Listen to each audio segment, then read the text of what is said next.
E aí, pessoal? Vamos falar um pouco sobre alguns temas aí envolvendo uso de drogas, tabagismo e alcoolismo pela juventude. É importante reconhecer, dentro desse espectro de temas, que podem cair alguns como a cultura do tabagismo entre jovens no Brasil, ou a necessidade de mitigação do consumo de cigarros eletrônicos no século XXI, ou até o consumo excessivo de álcool e drogas por jovens na modernidade. A OMS estima que existe mais ou menos aí um número de 345 milhões de adictos ao redor do mundo. Esse número cresce bastante. No Brasil, estima-se que 7 milhões de pessoas sejam viciadas, ou, quer dizer, dependentes químicos, né?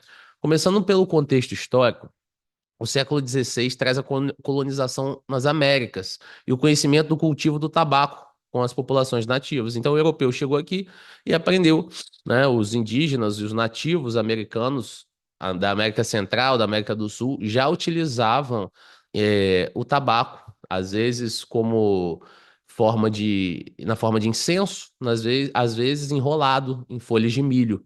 Então eles já tinham essa cultura de fumar o cigarro, o europeu levou para a Europa e popularizou, né? A partir do século XVIII se tornou um hábito de consumo. Hoje na Europa, para quem costuma viajar para lá, é bem comum você ver que, sei lá, talvez uns 20, 30% da população fume aí com bastante frequência. Tudo lá tem cheiro de cigarro. Na década de 1950, começaram as primeiras evidências científicas sobre como faz mal, né? As possibilidades de efizema pulmonar, câncer e problemas respiratórios a partir do uso do tabaco. Infelizmente, o lobby da indústria é muito grande e perdurou até a década de 90. Na década de 90, você ainda via propagandas na televisão. Se você jogar no YouTube, você vai ver aí até jogadores de futebol, como Gerson, campeão brasileiro da década de 70, falando sobre como ele gostava de fumar um cigarro para relaxar, né? Comercial do cigarro Vila Rica. Então, você vê até os jogadores de futebol faziam propagandas. O lobby é muito grande em cima da questão do uso do tabaco, do cigarro. É, para bebidas alcoólicas, você pode usar o Antigo Egito, a Antiga Mesopotâmia, né, as civilizações antigas, que têm aí os primeiros registros do uso da fermentação de bebidas alcoólicas, tá? E aí estima-se que foi nesse período mais ou menos que surgiu a cerveja, que as pessoas tanto gostam de consumir. No início do século XX, eu acho essa a melhor contextualização, tem o nascimento da indústria cultural, né, televisão, rádio, jornal, cinema, que espetaculariza e glamoriza a utilização do álcool, a utilização das drogas. Eu gosto de falar com os meus alunos sobre séries de televisão e filmes. Saiu uma reportagem sobre uma série chamada Mad Men, muito famosa série, sobre agências de publicidade da década de 50, 60, e um dado mostrou que um cigarro. As pessoas acendem um cigarro a cada 2 minutos de série. Muito interessante você ver como isso é utilizado para glamorizar, para afirmar a identidade de pessoas chiques, descoladas, interessantes.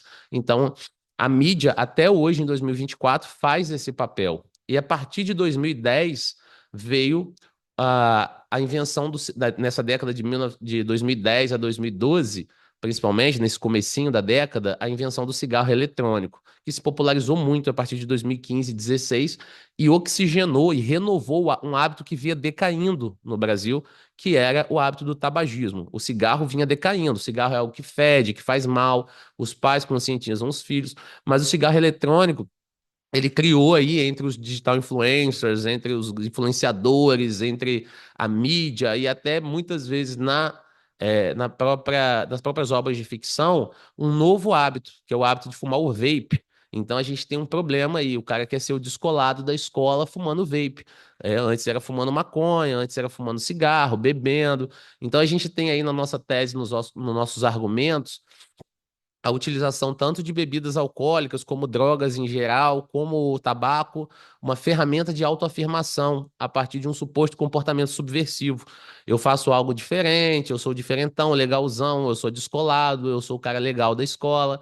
Então, essa tentativa aí de autoafirmação, construção de uma identidade, e às vezes uma identidade um pouco subversiva. Olha lá, eu fumo maconha, né? Então, você vê isso daí como uma forma de autoafirmação identitária.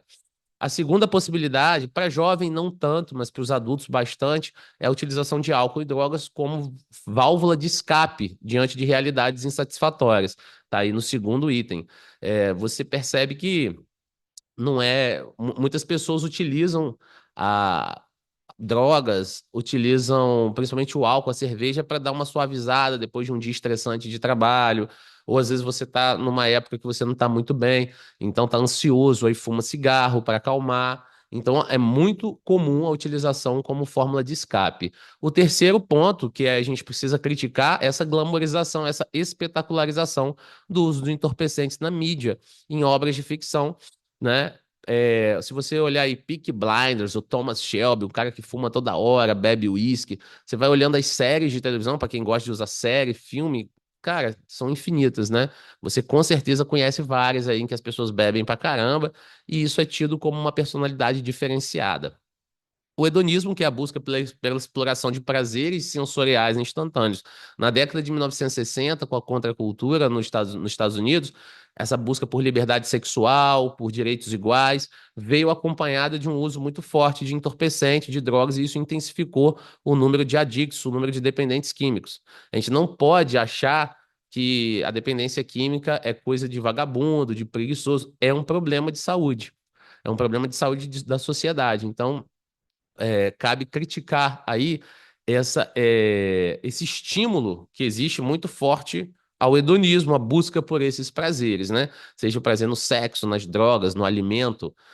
Tudo isso acaba fazendo com que a população faça um uso indevido e pouco saudável é, dessas coisas aí, né?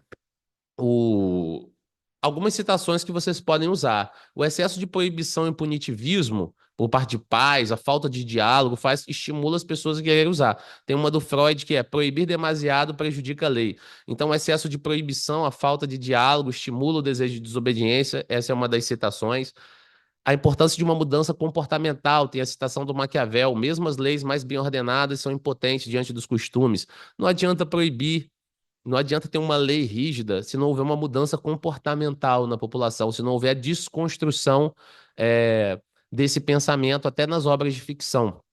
A mídia influencia muito as pessoas. Tem uma frase, se eu não me engano, é do neurocientista Carl Hart também, que estuda o uso de drogas, que ele fala que o uso de drogas é consequência de um mundo doente, não sua causa. Ou seja, não é o fato de que as pessoas estão usando muita droga que faz com que o mundo seja uma merda ou que o mundo esteja doente. Isso é consequência. Consequência de um mundo em que não tem uma representação política bacana para os jovens, da falta de diálogo com os pais, do excesso de pressão no mercado de trabalho, pressão social. Isso é um mundo doente. E como consequência, as pessoas acabam apelando para o uso de drogas. Essa citação é bacana também.